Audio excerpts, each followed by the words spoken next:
The ground can vanish in a single day. Ancient disasters did far more than destroy. They forged the very civilizations and myths that define our world. By the end of this, you will understand how humanity's greatest catastrophes became our most powerful catalysts for creation. We will uncover the real volcanic eruption that may have inspired the legend of Atlantis, and investigate the global flood stories that echo a lost age. What does it truly mean to build a new world from the ashes of the old? A complete collapse does more than destroy buildings. It erases the very rules of a society. When every institution, every leader, and every tradition vanishes in a single event, the survivors are left with something terrifying and profound: a blank slate. This is the brutal heart of creative destruction. The old ways are gone, not just broken.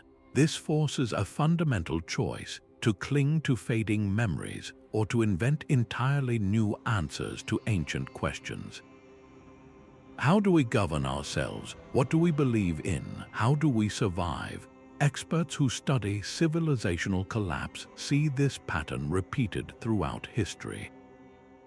The end of one world is not an empty void. It is a crucible, a forcing ground for radical innovation. The psychological impact of such an event cannot be overstated. To live through what feels like the end of everything creates a unique form of resilience. There is a collective drive, a desperate need to build something that will not fall so easily again. This is not mere recovery. It is a reimagining of humanity itself, a striving for something more durable and more meaningful. What does it take for a people to not just rebuild, but to truly reinvent themselves from the ashes? The answer lies in the dust of a forgotten island and a legend that has captivated the world for centuries. This was the fury of Thera. Around the year 1600 before the Common Era, a volcano on the Mediterranean island now known as Santorini did not simply erupt. It tore itself apart. The scale is almost impossible to grasp. It was a cataclysm orders of magnitude more powerful than any volcanic event in recorded history.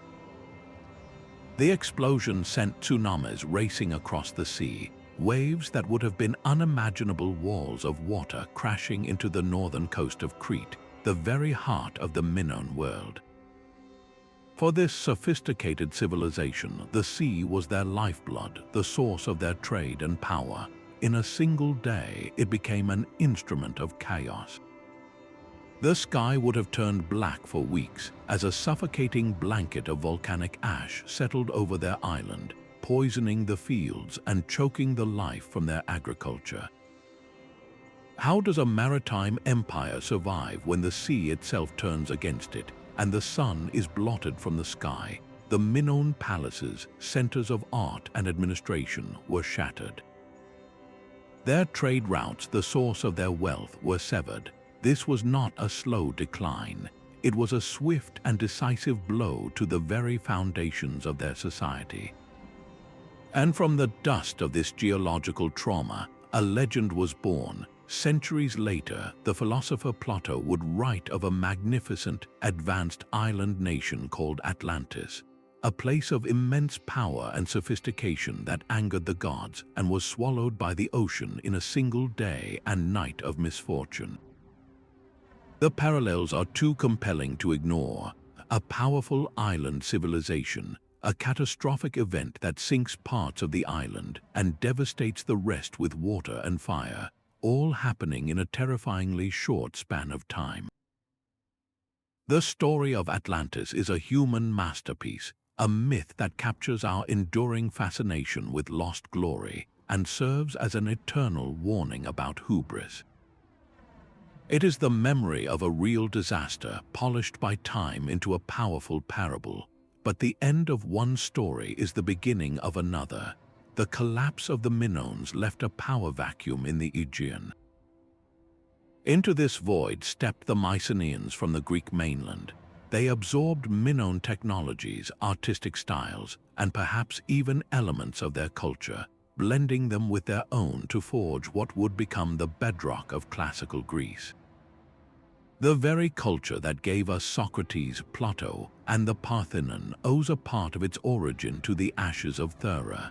So the echo of that ancient blast is not just a story of loss.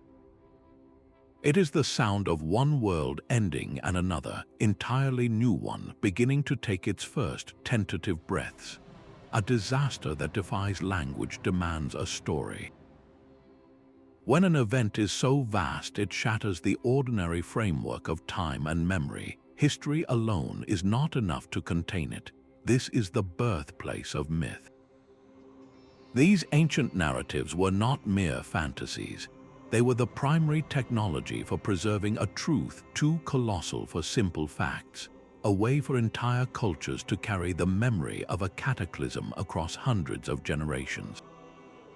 Think of a global flood story found in traditions from the Mesopotamian epic of Gilgamesh to the biblical book of Genesis. The details vary, but the core is eerily consistent: a world covered in water, a great reset for humanity. Scholars suggest these are not coincidences. They are the cultural fingerprints of a shared experience, perhaps a rapid rise in sea levels at the end of the last ice age, a real event so devastating its echo never faded. But how do you explain a wall of water that swallows the coast? How do you make sense of the sky turning black and the ground shaking? You turn to the only framework powerful enough, the realm of gods and spirits. The wrath of a deity in these stories becomes a personification of nature's raw, uncontrollable fury. It was a way to process the incomprehensible, to assign a cause to the chaos. If the flood was sent by an angry god, then the world still operated by rules, even if those rules were divine and mysterious. This was a profound psychological step. It transformed a random, meaningless tragedy into an event with a reason, however stern. This narrative alchemy did more than just explain the past, it built a foundation for the future. By establishing that the gods' displeasure led to disaster, these myths created powerful moral and social codes. They taught that certain behaviors, like humility or respect for the divine, could protect the community from a repeat of the catastrophe. The story itself became a tool for survival, a cultural compass guiding people away from the brink. The myth of Atlantis, born from the ashes of Thera, serves this exact purpose. It is a warning wrapped in a memory, a tale of a magnificent civilization brought low by its own pride and the fury of the elements. This transformation of raw, historical trauma into a structured, meaningful narrative was not an escape from reality. It was the essential first step in healing, a way for a people to consolidate their identity and find the strength to build again. But what happens when the disaster is not a single, explosive event, but a slow, creeping end that unfolds over centuries?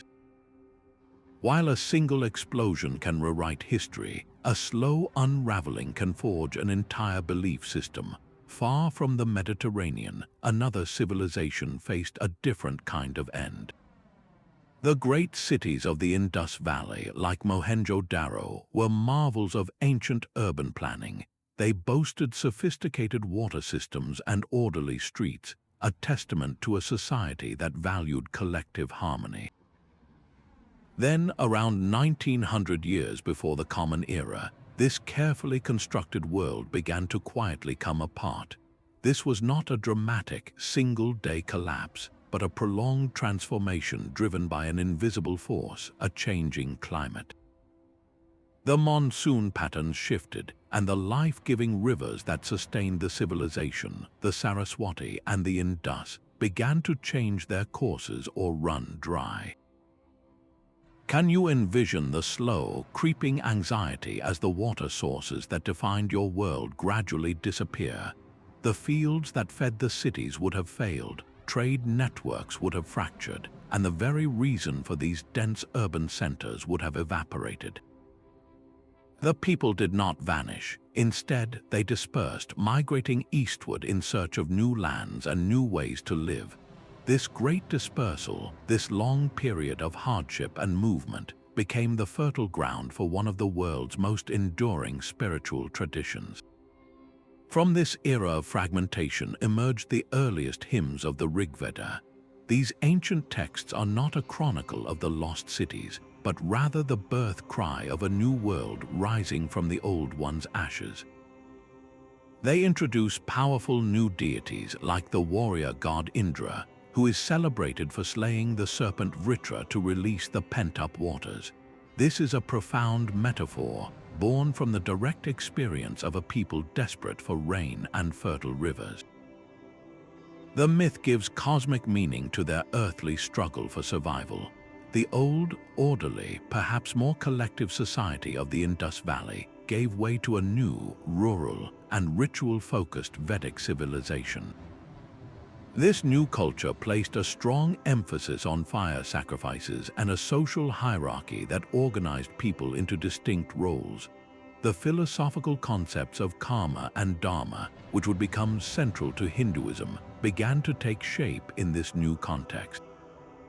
So the legacy of the Indus Valley is not merely in its abandoned bricks, but in the living faith of billions. Its disintegration was not an empty end, but a necessary dissolution that cleared the way for a spiritual revolution whose echoes are still felt today.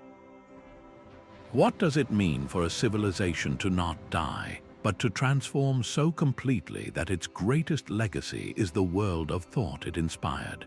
These stories of a great deluge echo from every corner of the ancient world. A Mesopotamian king is told by a god to build a boat and save his family from a flood meant to wipe out humanity. In the Americas, the Aztecs spoke of a world destroyed by water, with only 2 people surviving by clinging to a hollowed-out log. This is not a coincidence. It is a collective memory, a global scar left by the end of the last ice age. As the vast continental glaciers melted, sea levels rose by hundreds of feet over centuries, swallowing entire coastlines and flooding fertile plains that had been home to generations. For the people living there, it would have been a slow, inexorable, and terrifying reality. The land they knew was vanishing, season by season, year by year, beneath the waves. How does a community process the loss of its entire world, not in a fire or an earthquake, but in a creeping, unstoppable tide? They transform it into a story. The flood myth became the vessel for this profound trauma. In every version, the narrative follows a similar path. The old world, often depicted as corrupt or flawed, is washed away. A select few, warned by a higher power, survive to repopulate a cleansed and renewed earth. This is the psychological genius of the archetype. It takes a real, physical catastrophe and gives it a moral and spiritual purpose. The flood is not a random act of nature, but a deliberate reset. It provides a reason for the suffering and, more importantly, a promise of a new beginning. This mirrored the actual experience of survivors. After a disaster, those who remain are indeed the select few, tasked with the immense responsibility of starting over. Their world has been purified by destruction, and they must build something new from its foundations. The story of the flood, then, is not just a memory of loss. It is a blueprint for resilience. It tells us that from the waters of chaos, a new order can always emerge. This powerful idea of rebirth from ruin finds a startling parallel in one of history's most enigmatic collapses, one where the evidence points not to water, but to a long, silent drought. Sometimes the greatest collapses are not of a single kingdom, but of an entire world. Around 1200 years before the Common Era, the Eastern Mediterranean was a glittering network of empires. The Hittites, the Mycenaeans, and a powerful Egypt were bound by diplomacy and trade, a complex international system that seemed unshakable. Then, in the span of just a few decades, it all came crashing down. This was the late Bronze Age collapse, a perfect storm of calamities that swept away the very pillars of civilization. What could possibly bring such an interconnected world to its knees? It was not one enemy, but many. The Earth itself seemed to revolt with a series of earthquakes and volcanic eruptions. Climatic shifts likely led to prolonged droughts and failed harvests, straining the resources of these great powers. And then came the Sea Peoples, mysterious marauders whose origins are still debated by historians. They swept across the coastlines, attacking empires that were already reeling from internal strain. The Hittite Empire vanished completely from history. The grand palaces of Mycenaean Greece were burned and abandoned, plunging the region into a dark age where the art of writing was lost for centuries. Even mighty Egypt, which managed to fight off the invaders, was left permanently weakened. The old order, with its grand kings and centralized bureaucracies, was gone. But in the silence that followed this systemic failure, something new began to stir. The collapse of these massive, top-heavy empires created space for smaller, more agile societies to emerge. Without the overwhelming shadow of a pharaoh or a great king, people had to find new ways to organize themselves. On the rocky shores of Greece, isolated communities developed into the independent city-states that would one day give us democracy and philosophy. Along the coast of the Levant, the Phoenicians, freed from Hittite and Egyptian domination, built a new kind of empire, one not of land but of trade. Their maritime network stretched across the Mediterranean, carrying goods, ideas, and a revolutionary new tool, the alphabet. In the highlands of Canaan, the collapse of surrounding powers allowed for the coalescence of the Israelite tribes, whose unique monotheistic faith would profoundly shape world history. This period of fragmentation, as terrifying as it must have been for those who lived through it, forced a fundamental reinvention of society. When the old way of doing things vanishes, people are compelled to innovate in governance, in economics, and in art.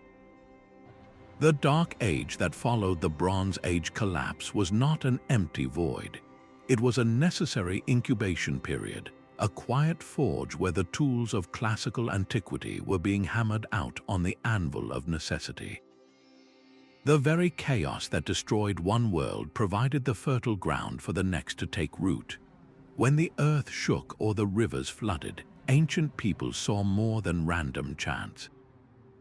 They witnessed a message. Without our modern understanding of geology and meteorology, the only framework vast enough to explain a civilization-ending event was the divine.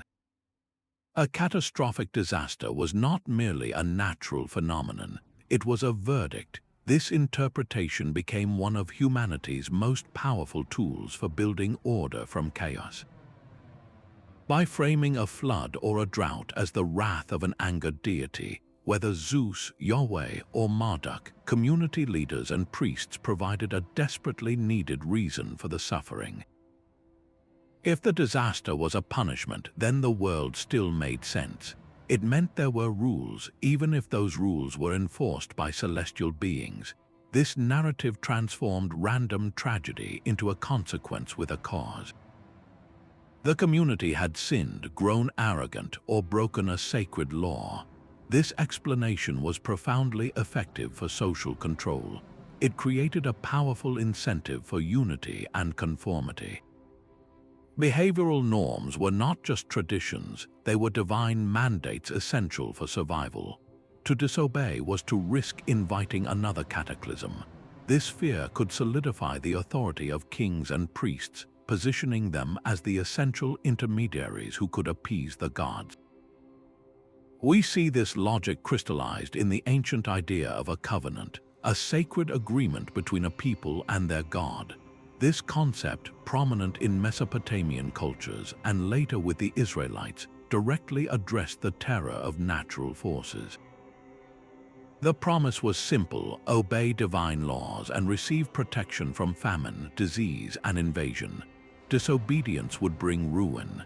This turned the existential fear of an unpredictable world into a clear, organizing principle for society. The chaos of nature was thereby contained within a story of moral cause and effect. It was a way to impose a narrative of justice onto events that were, in reality, utterly impartial.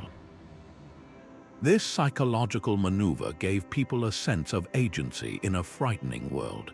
If you could prevent disaster through piety and ritual, then the future was not entirely at the mercy of blind chance. The story of the flood, sent to cleanse a corrupt world, is the ultimate expression of this idea. It is a myth that served as both a warning and a promise, a tool that forged social cohesion from the raw material of primal fear. But what happens when a society faces a threat that no amount of piety can stop, when the enemy is not a displeased god, but an unseen, unstoppable force of nature that leaves no time for stories? A volcano's fury can rewrite the destiny of a continent. In the 1st century before the Common Era, the volcano Xitle awoke in the Valley of Mexico. Its eruption was not merely an event of fire and earth, it was a geopolitical catastrophe. A river of molten rock poured down the mountainside, entombing the great city of Cuicuilco. This was not a small settlement. Cuicuilco was a thriving metropolis, a powerful spiritual and political center, and the primary rival to a younger, ambitious city called Teotihuacan. In a single, brutal act of nature, the balance of power was shattered. Cuicuilco was silenced, its pyramids and plazas frozen under a layer of black stone. What happens to a region when one of its twin stars is suddenly extinguished? The energy, the people, and the potential of that place must flow somewhere else. The survivors of Cuicuilco, the displaced farmers, artisans, and priests, had to go somewhere. Their natural destination was the one city still standing, the one poised for growth, Teotihuacan. This was not a slow migration. It was a sudden and massive influx of human capital. Imagine the sheer force of thousands of new arrivals, each carrying their skills, their knowledge, and their belief systems into a single, receptive community. This population boom became the engine for one of history's most astonishing urban transformations. Teotihuacan exploded in size and ambition. Its leaders orchestrated the construction of a city on a scale and with a precision that seems almost impossible for the ancient world. They laid out a rigid grid of streets with the colossal avenue of the dead running through its heart, flanked by the monumental Pyramid of the Sun and the Pyramid of the Moon. This was not haphazard growth. It was a deliberate, master-planned metropolis, a testament to a society that had suddenly acquired the labor and the vision to build a new world order. The cultural impact of this consolidation was profound. Artistic styles, religious symbols, and architectural techniques from the lost Cuicuilco were absorbed and reinvented within the Teotihuacan melting pot. The city became a cosmic engine, its very layout designed to mirror the heavens and channel divine power. From this crucible of disaster emerged a dominant urban center whose influence would ripple across Mesoamerica for centuries, shaping the Maya, the Zapotecs, and countless other cultures. The eruption of Xitle did not just destroy a city, it forcibly consolidated a civilization, proving that from the hardening lava of one world, the foundations of an empire can be laid. This archetype of rising from the ashes is woven into the very fabric of human consciousness. We find it in the mythical phoenix, a magnificent bird that is consumed by flames only to be born again, more vibrant than before.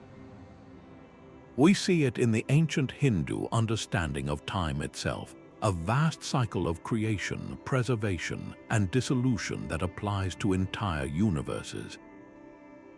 This is the Phoenix principle, a recognition so profound it feels instinctual, that true renewal often demands the complete dissolution of the old. our ancestors were astute observers of the natural world.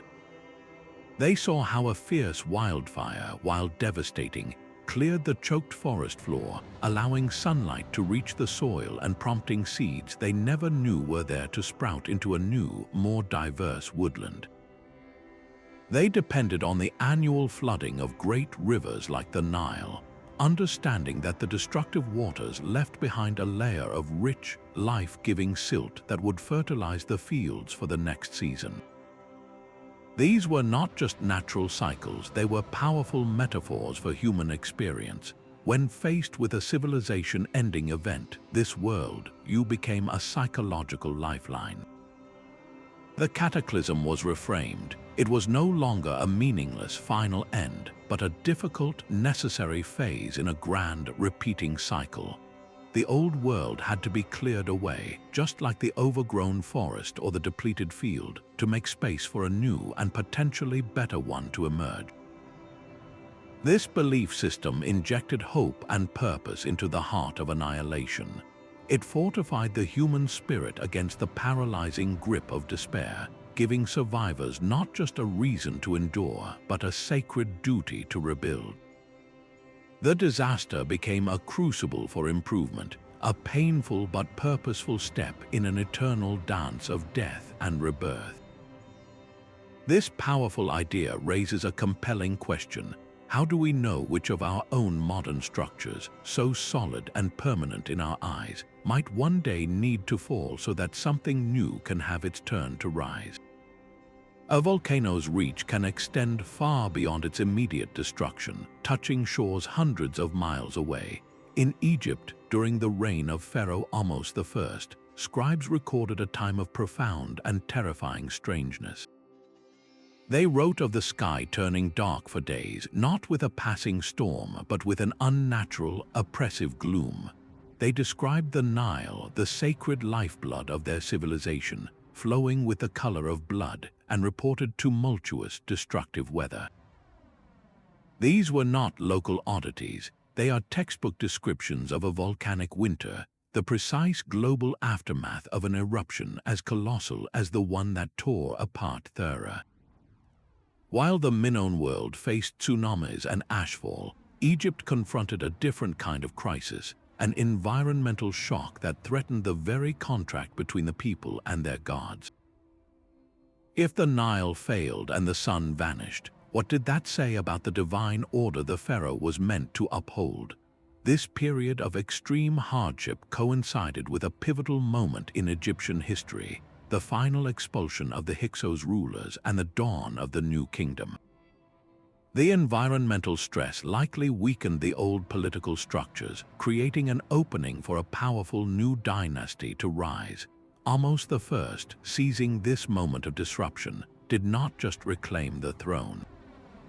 He forged a new identity for Egypt itself. The successful campaign against the Hyksos, fought against a backdrop of a seemingly angry and broken world, bred a culture of military strength and imperial confidence. The chaos in the heavens was mirrored by a revolution on the ground. Out of this turmoil emerged one of Egypt's most iconic golden ages. This was the era that gave us the Valley of the Kings, with its breathtakingly elaborate tombs carved deep into the desert cliffs. It was a time of unprecedented architectural ambition and imperial expansion, a society that redirected the collective anxiety born from years of darkness into a lasting monument to its own power and resilience.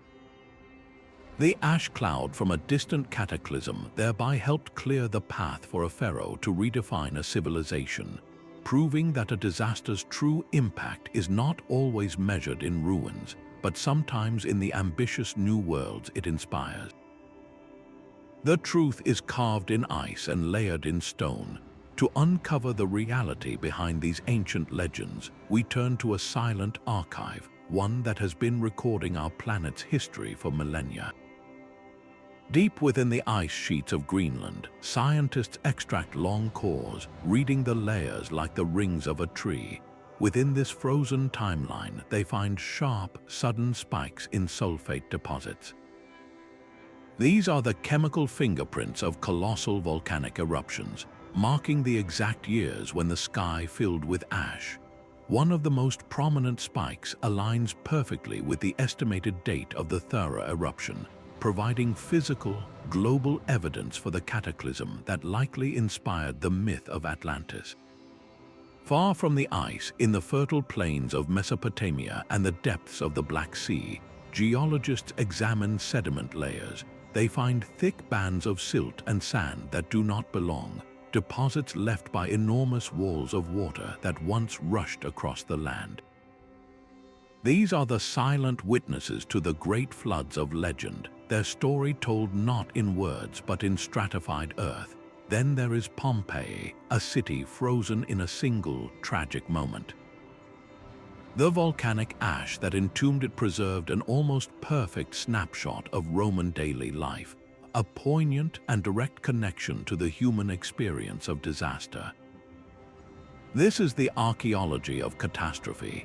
It is a meticulous process of triangulation, where physical data from ice cores and sediment layers is combined with linguistic analysis of ancient texts and detailed geological surveys. When a Sumerian poem describes the gods shaking the earth and a corresponding layer of earthquake debris is found at a ruins dating to the same era, the legend ceases to be mere fiction. It becomes a coded historical record. This scientific detective work does not strip the magic from these ancient stories. On the contrary, it reveals their profound power. Our ancestors were not simply inventing tales. They were bearing witness, using the most powerful tools they had, narrative and symbol, to record earth-shattering events for generations they would never meet. They translated the raw, terrifying data of a world ending into a language that could survive the centuries. The myth was their hard drive, and the story was their data file, preserving a vital truth about resilience, survival, and the fragile line between a civilization and its oblivion. The sea did not just flood the city, it claimed it. In the winter of 373 before the Common Era, the powerful Greek city-state of Helike vanished. One day it was a thriving maritime power, a prominent center for the worship of Poseidon, god of the sea and earthquakes. The next it was gone, swallowed by a churning wave after the ground itself convulsed. The disaster was so sudden and so complete that contemporary writers saw no natural cause, only the clear and furious hand of the god they had venerated. How could the very deity they honored so publicly turn his power against them? The narrative was immediate and inescapable. This was not a tragedy, it was a punishment. The utter destruction of a city so intimately linked to Poseidon sent a seismic shock through the entire Greek world, one far more profound than the physical earthquake. It became the ultimate cautionary tale, a real-world demonstration that the gods were not distant figures in stories, but active, judgmental forces in daily life. If a city dedicated to Poseidon could be erased for its perceived arrogance or ritual failings, then no community was safe from divine scrutiny. This pervasive anxiety created a powerful demand for guidance, for a way to understand and appease the volatile will of the gods.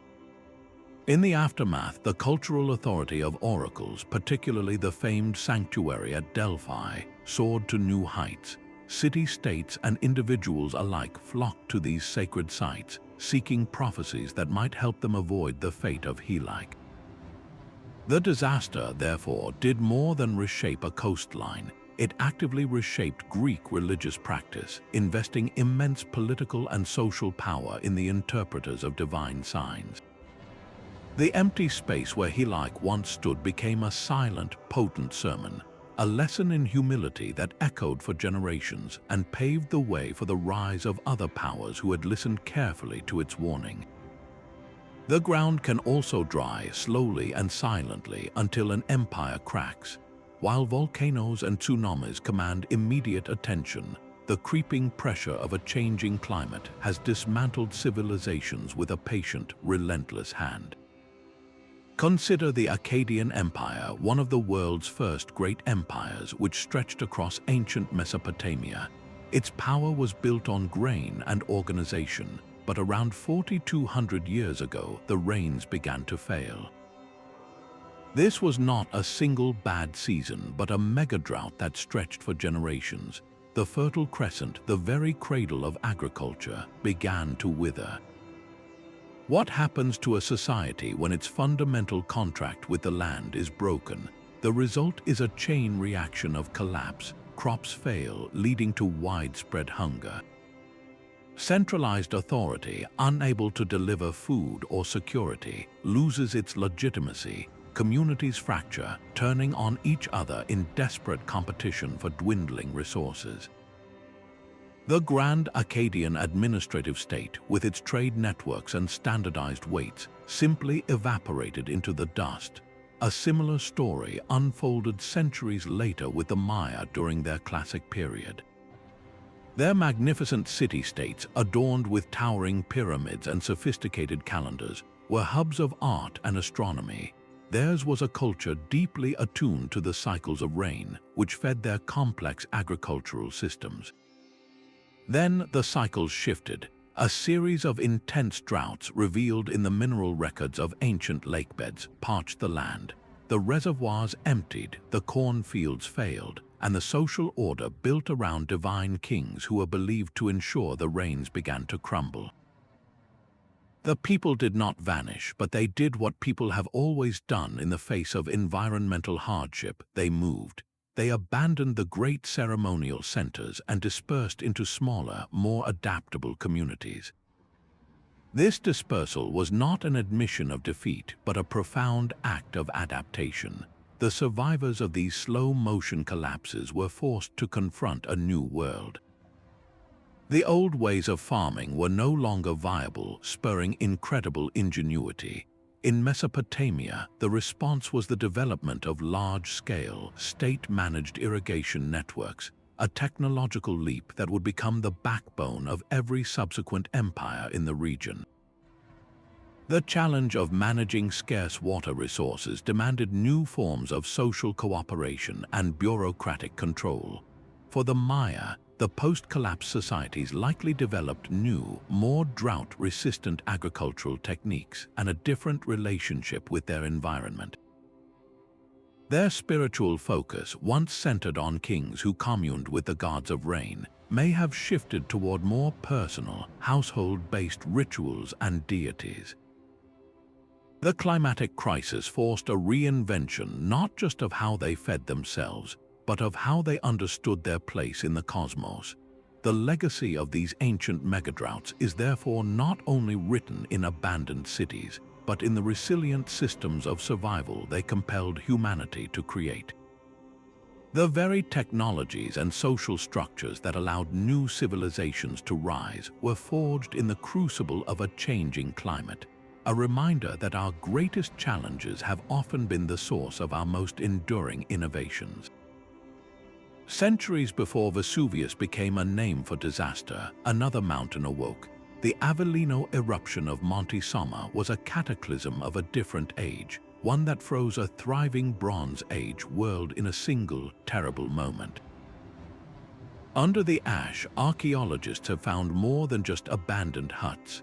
They have uncovered the poignant footprints of families fleeing the falling pumice, a stark human snapshot from nearly 4,000 years ago. The landscape was not merely damaged, it was rendered uninhabitable, a silent, gray desert that would remain largely empty for hundreds of years. This was not a temporary setback, it was a complete cultural erasure. What kind of future can possibly grow from such absolute silence? The answer lies not in the ashes themselves, but in the profound emptiness they left behind. When a region is depopulated for generations, the land undergoes an ecological reset. Forests regrow, soils replenish, and animal populations recover. The slate is not just wiped clean, it is given time to rest. When new groups of people finally began to venture back into this fertile plain, they were not returning to the ruins of their ancestors. They were pioneers entering a new world, unburdened by the old ways and free to invent new ones. They did not rebuild the scattered villages of the past. Instead, they established larger, more defensible settlements on higher ground, a clear adaptation to a memory of cataclysmic threat passed down through generations. They brought with them new metalworking techniques and different styles of pottery, signaling a cultural shift as profound as the geological one that preceded it. From this blank canvas emerged the Oscan and Samnite peoples, fierce highland tribes whose decentralized leagues would one day prove to be one of the most formidable obstacles to Roman expansion. The eruption had effectively cleared the stage, allowing for an entirely new cast of cultures to step into the spotlight. The disaster did not just destroy a society, it created the conditions for a more resilient, adaptable, and politically potent one to take its place. How many of our own cultural foundations were laid in the quiet centuries after a forgotten world ended? A monster is far easier to face than a fault line. When the ground shakes without warning or a tidal wave rises from a calm sea, the human mind struggles to find a foothold. The sheer, impersonal scale of such forces is psychologically overwhelming. So our ancestors performed a remarkable act of narrative alchemy. They gave chaos a face and a name. They transformed the uncaring violence of nature into tangible monsters, adversaries that could be understood, challenged, and perhaps even placated through story. Consider the Leviathan, the immense sea serpent of Hebrew tradition. This was not merely a large animal.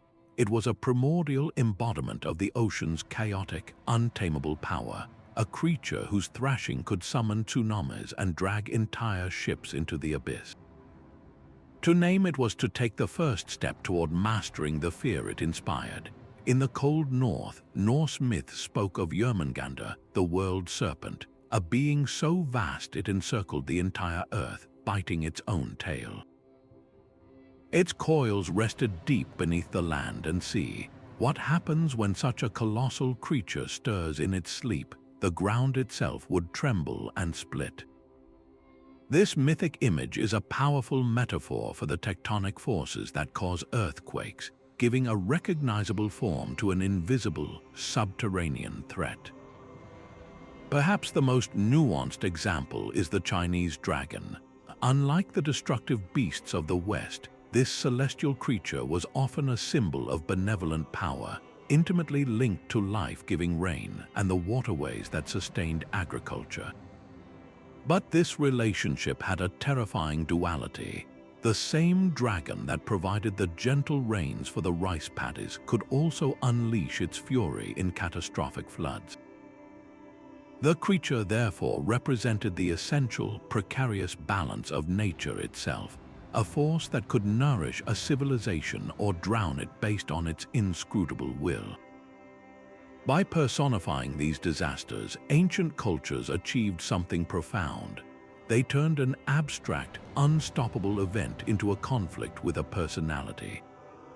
A flood was no longer a random act of physics, it was the anger of the dragon. An earthquake was not just shifting rock, it was the world serpent turning in its sleep. This framing made the universe feel less random and more like a story, one where humans, through ritual, courage, or cleverness, might still play a part. The monster, in all its terrifying glory, became a manageable concept, a way to process the unprocessable and find a thread of meaning in the heart of the storm. A city of sin swallowed by the desert is a powerful warning, but the truth is often more complex than the legend. For generations, the story of Ubar haunted the Arabian Peninsula, a tale of a magnificent caravan city, so wealthy and so wicked that the sands themselves rose up to devour it as divine punishment. It was the Atlantis of the sands, a moral lesson etched into the dunes. Then, archaeologists began to piece together a different story from the ruins of a site in Oman known as Shisar. They found evidence of a thriving trading post, a hub for the lucrative frankincense trade, but no evidence of a single catastrophic sinking. Instead of a sudden divine strike, Ubar fell to a slower, more insidious enemy. The desert did not angrily consume the city in a day. It patiently reclaimed it. A gradual shift in trade routes as sea travel became more efficient began to choke the economic lifeblood of the city. At the same time, a worsening climate and the relentless advance of sand dunes made survival increasingly difficult. The final blow was almost poetic in its literalness. The very ground the city was built on, a fragile limestone crust, could no longer support its weight. The structures did not sink into a pit of sand, but collapsed into a cavern that had always lain beneath them, a slow-motion geological surrender. The myth of Ubar's sudden demise was a masterpiece of narrative compression.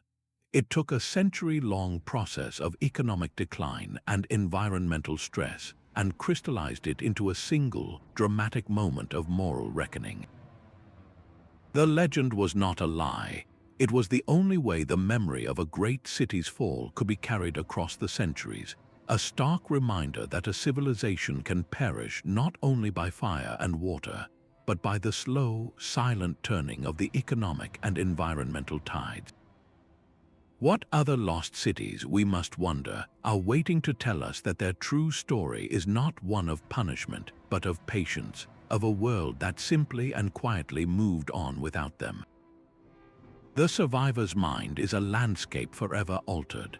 To witness the end of your entire world is to face a void where all the old certainties once stood. This profound existential crisis does something remarkable to the human spirit. It forges a resilience born not from strength, but from absolute necessity. There is no other choice but to adapt. This survivor mentality ignites a powerful, almost primal drive to leave a mark, to build something so permanent that it will defy the chaos that came before. You see this in the overwhelming urge to construct monuments that scrape the sky, to codify laws into stone, and to compose epic poems that will outlive the very people who sing them. It is a defiance against oblivion itself. This collective trauma becomes woven into the cultural DNA, a subtle but persistent frequency that hums through generations. It shapes the themes of their art, which often circles back to themes of struggle against titanic forces. It influences their social values, placing a premium on community cooperation and a deep, reverent connection to the land. A community that has lost everything to the sea or the shaking earth develops a heightened, almost sacred awareness of environmental signs, reading the wind and the water with a skill born of painful experience. The need to make sense of the senseless is the engine of cultural creation. It is this desperate search for meaning that fuels the birth of new religions, which offer a framework of divine order to explain seemingly random destruction.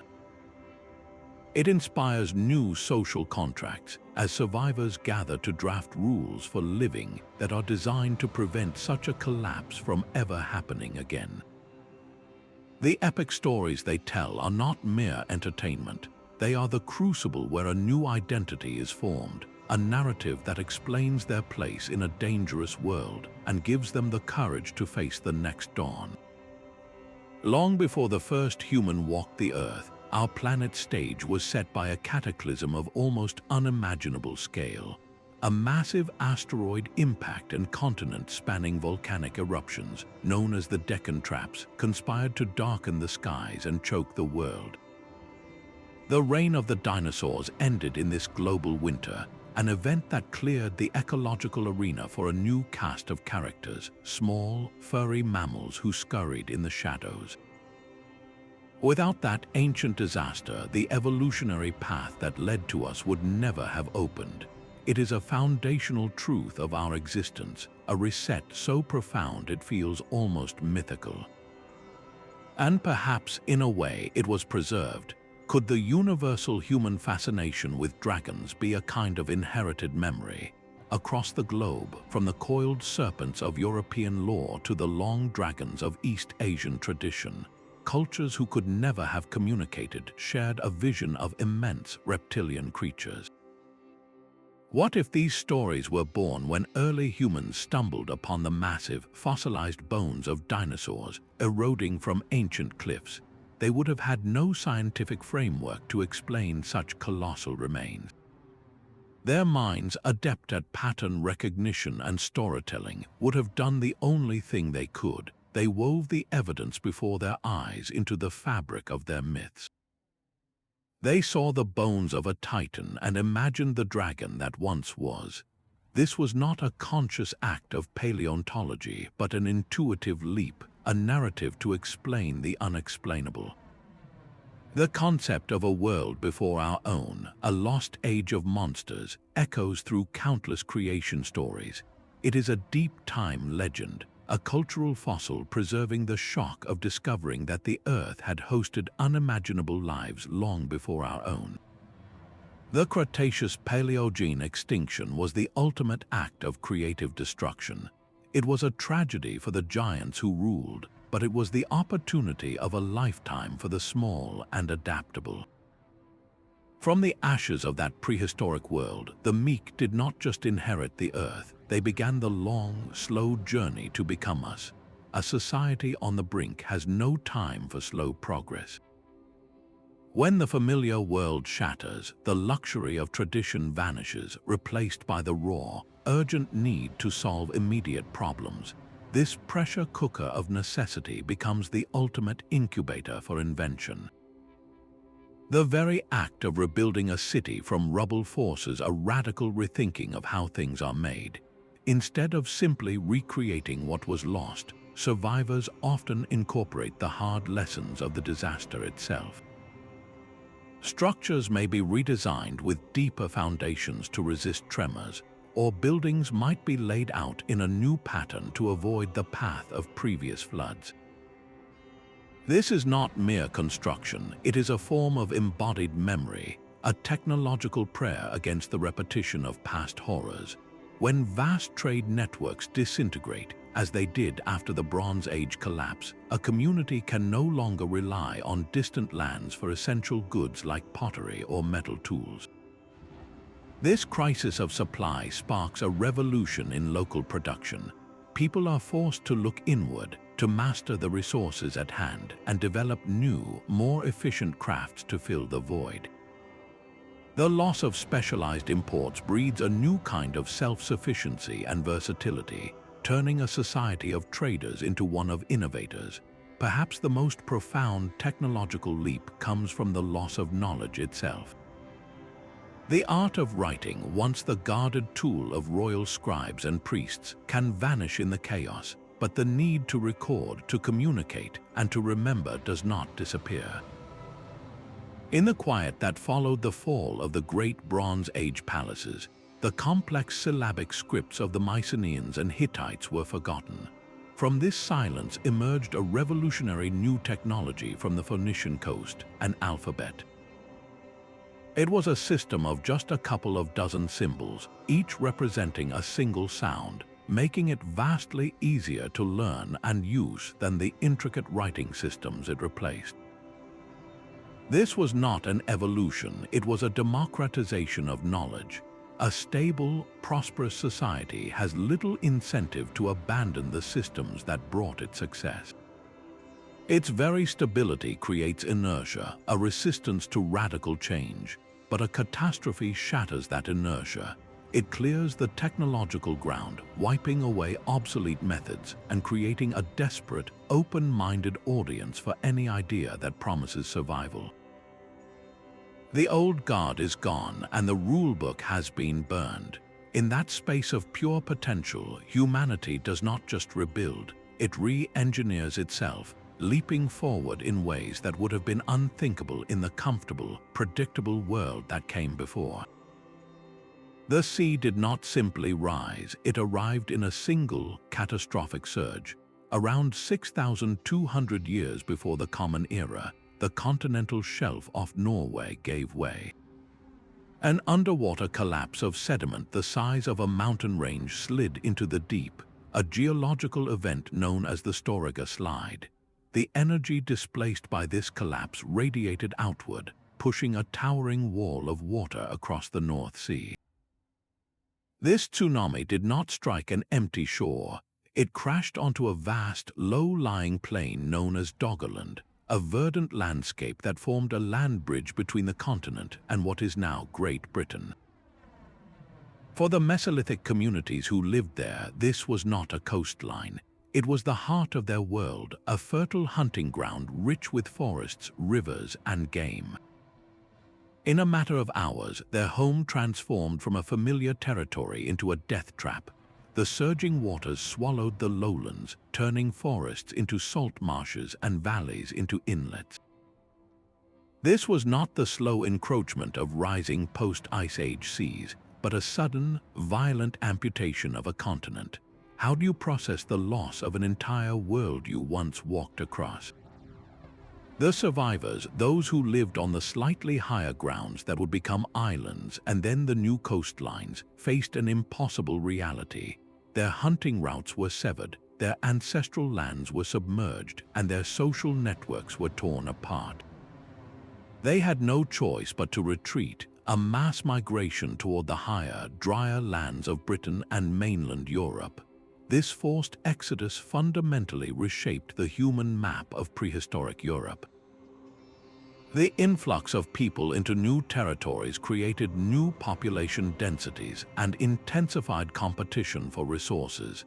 The isolation of Britain, once a peninsula, now turned into an island, began a unique cultural trajectory that would distinguish it from the continent for millennia to come.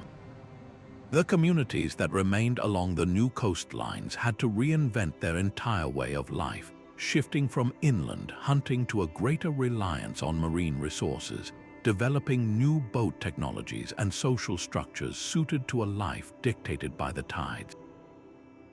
The Storegga slide was more than a geological event.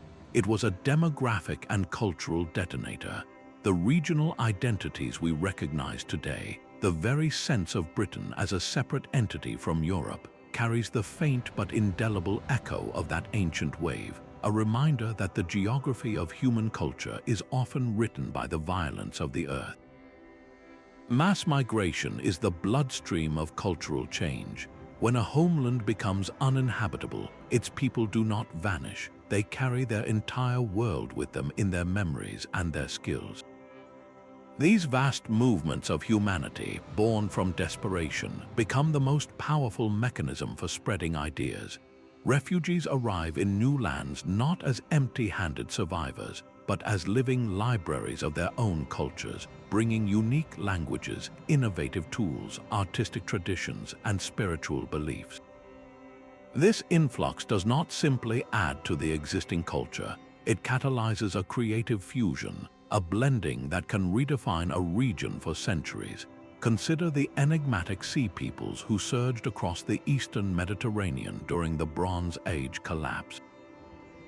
Their precise origins remain a puzzle, but evidence suggests they were themselves driven from their homes by a combination of drought and famine. As they moved, they brought with them new forms of weaponry and armor, technologies born from a life of conflict and adaptation. Their arrival, while destructive to the old empires, forced a technological and military evolution upon the societies that survived, seeding the Eastern Mediterranean with new ideas that would be incorporated into the armies of the rising Iron Age kingdoms. An even more profound example unfolds on the vast Pontic-Caspian steppe. There, a group scholars called the Proto-Indo-Europeans developed a culture built around the horse and the wheel. Shifting climate patterns turning grasslands arid may have prompted their gradual but relentless expansion outward. They did not conquer with vast armies, but through slow, generational migration, and in their wake they left a cultural and linguistic legacy that would shape half the world. Their language became the root of a colossal family tree, giving rise to tongues as diverse as Sanskrit, Greek, Latin, and English. Their myths and social structures blended with those of the people they encountered, forming the foundational layer for civilizations from India to Ireland.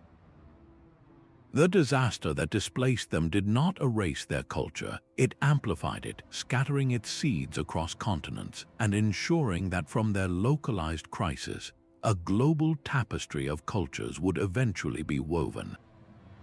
A microscopic organism carried on the back of a flea can accomplish what no army ever could. In the year 541 of the Common Era, a new and terrifying illness arrived in the bustling capital of the Byzantine Empire. This was the Plague of Justinian, an early incarnation of the bubonic plague that swept through the Mediterranean with a speed and ferocity that stunned the ancient world. At its heart, the empire was a marvel of administration and law, a direct continuation of Rome's legacy under the ambitious Emperor Justinian.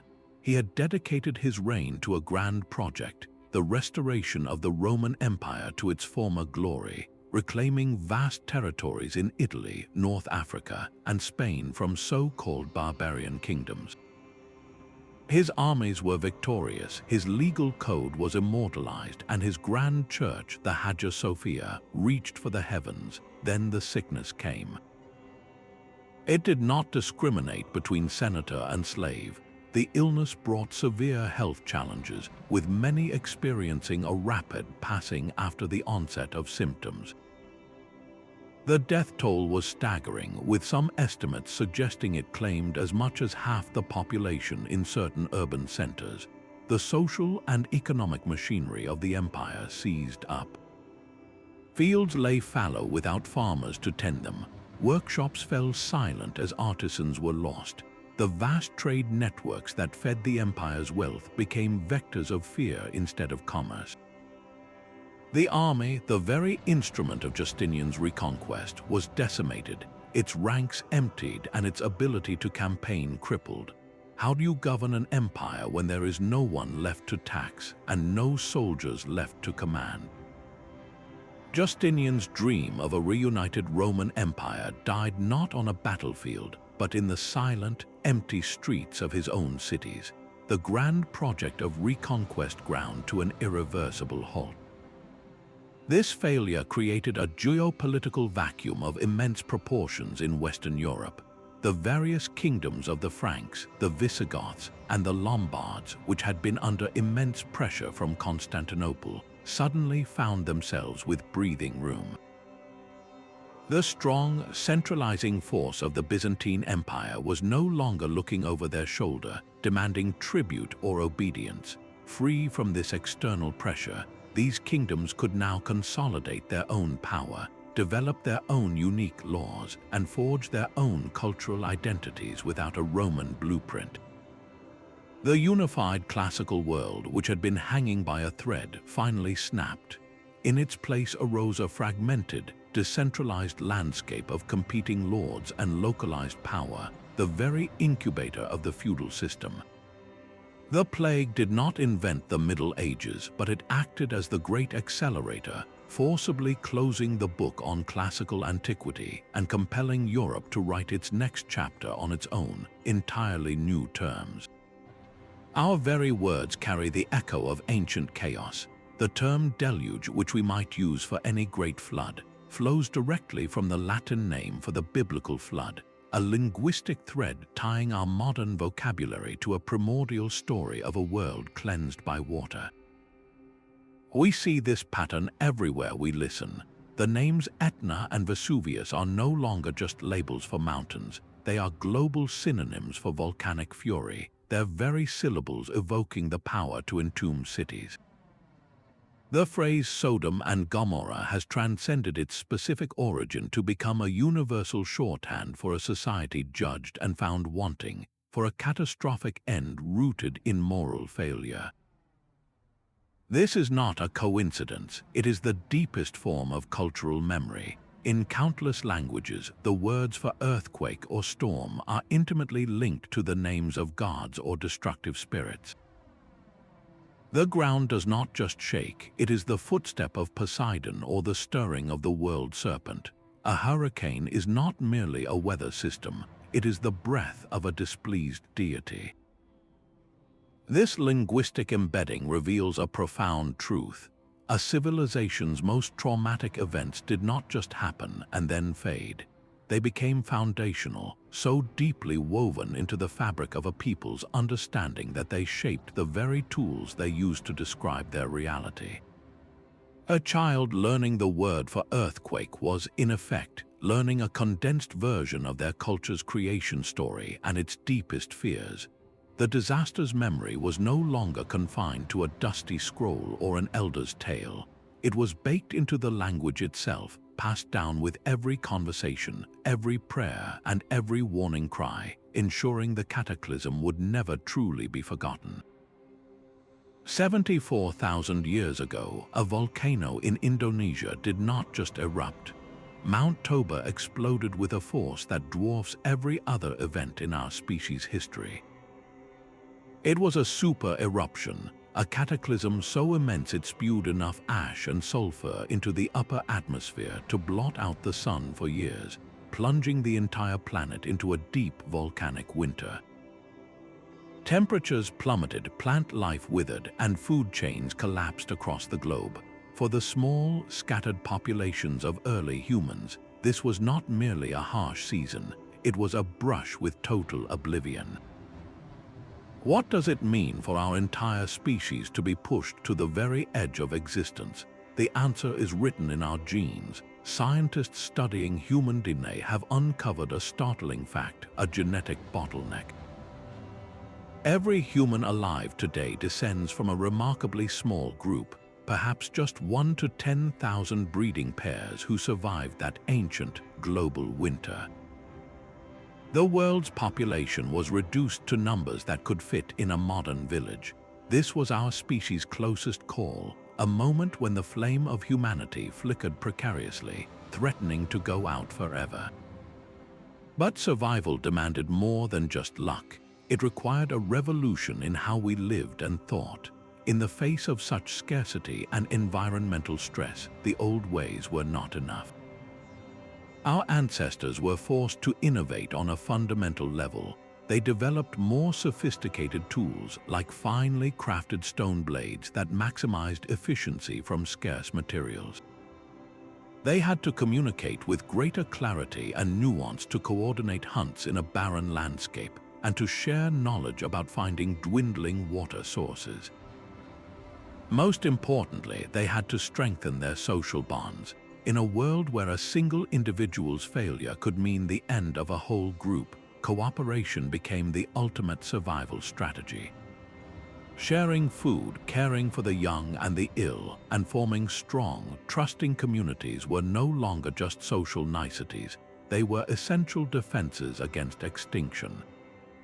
This period of extreme pressure acted as a crucible, forging the very traits we recognize as modern human behavior: complex language, symbolic art, and the deep-seated need for social connection and shared identity. The drive to simply find new resources in a broken world likely propelled the first major waves of migration out of Africa, setting the stage for humanity to eventually populate every continent. So the legacy of the Toba catastrophe is not one of loss, but of consolidation and refinement. It was the ultimate test, and in passing it, our ancestors were honed into a more resilient, more cooperative, and more ingenious species. The story of Toba tells us that humanity, as we know it, was not born in comfort, but in the long, cold shadow of a volcano that nearly ended us all. A myth is never truly finished with its work. The stories born from ancient disasters do not simply rest in the past. They enter a powerful cycle where history creates myth, and myth, in turn, begins to shape history. This is a feedback loop of human experience, where a real event is transformed into a narrative so powerful it becomes a script for future action. Consider the foundational story of the Exodus, a tale of a people led from bondage. Scholars have long noted its potential roots in a real catastrophe, the colossal eruption of Thera. The described plagues of darkness, of water turning bitter, align eerily with the environmental effects of a massive volcanic event, including ash clouds and the contamination of the Nile. A historical disaster of fire and ash provided the raw material for a story of divine intervention and liberation, but the journey did not end there. This myth, now detached from its geological origins, became a cultural engine. For centuries, the Exodus narrative was not just a memory, it was a living blueprint for freedom. It fueled the hopes of enslaved communities and inspired leaders in their own struggles for justice, providing a template that said liberation was not just possible, but divinely ordained. The story born from one cataclysm went on to ignite social and political ones for generations. This is the ultimate power of the creative response. A society's attempt to make sense of a world-shattering event creates a story that then travels through time, guiding decisions and inspiring courage long after the original crisis has faded from memory. The myth becomes a force of history in its own right, proving that the most enduring legacy of a disaster may not be the ruin it leaves behind, but the stories we build upon it. The story of a fallen empire is often rewritten by its successors. In the dust of ancient Mesopotamia, the Akkadian Empire achieved what no one had before, uniting a collection of city-states under a single, powerful ruler. Then, around 2150 years before the Common Era, this unprecedented power structure disintegrated.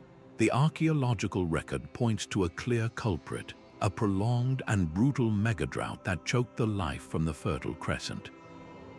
This was not a simple dry spell, but a climate shift lasting generations, turning grain fields to dust and severing the trade routes that held the empire together. The centralized state, unable to provide food or security, simply evaporated. Yet the physical collapse was only the beginning of the story. The memory of this first empire was far too potent to be left to the whims of history. Centuries later, the scribes of new dynasties, particularly the Roman III dynasty that sought to reunify the region, took up their styluses. They did not record a dry tale of environmental change. Instead, they wove a powerful myth, a cautionary tale of divine punishment. The founder of the empire, Sargon of Akkad, was portrayed as a figure of immense ambition, but it was his grandson, Naram-Sin, who became the central villain of the piece. In these later texts, Naram-Sin is depicted committing an act of ultimate hubris, attacking the sacred city of Nippur and destroying the temple of the god Enlil. For this arrogance, the myths declared, the gods withdrew their divine favor, unleashing chaos and inviting the Gutian people from the mountains to sweep down and destroy the empire.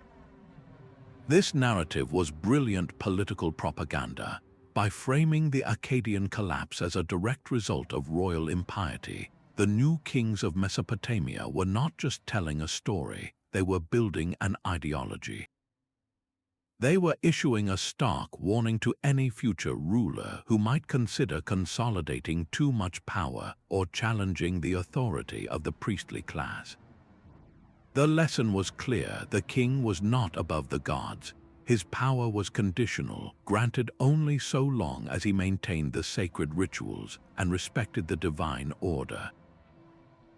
The real environmental catastrophe, a slow-moving tragedy of famine and dispersal, was thus transformed into a sharp, memorable lesson about the moral limits of power.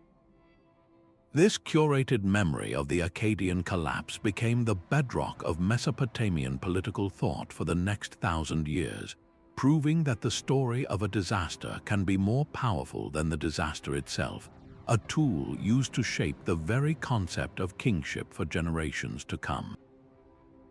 The ashes of Thera gave us the myth of Atlantis and the dawn of classical Greece, while the floods of Mesopotamia inspired epic tales of survival.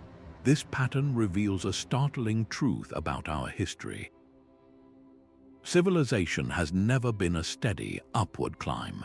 It is a story written in catastrophic resets, where entire worlds are periodically cleared away to make space for the new. These ancient disasters were the brutal, unforgiving midwives to the birth of new worlds, new gods, and new ways of being human. They did not merely destroy. They forced a fundamental reimagining of what was possible.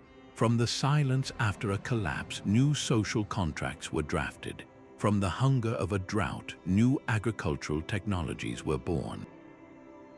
From the terror of a shaking earth, new forms of art and worship emerged to make sense of the chaos. This legacy of resilience is our greatest inheritance. It is the quiet knowledge passed down through generations in our stories and our genes that within every ending lies the seed of a beginning. The next time you hear an old myth, listen closely to its depths. Beneath the tales of gods and monsters, you might just hear the distant echo of a real world being torn apart, and the first tentative sounds of it being reborn. What other secrets of our past, hidden within legend and landscape, are waiting to be unearthed? Share your thoughts in the comments below.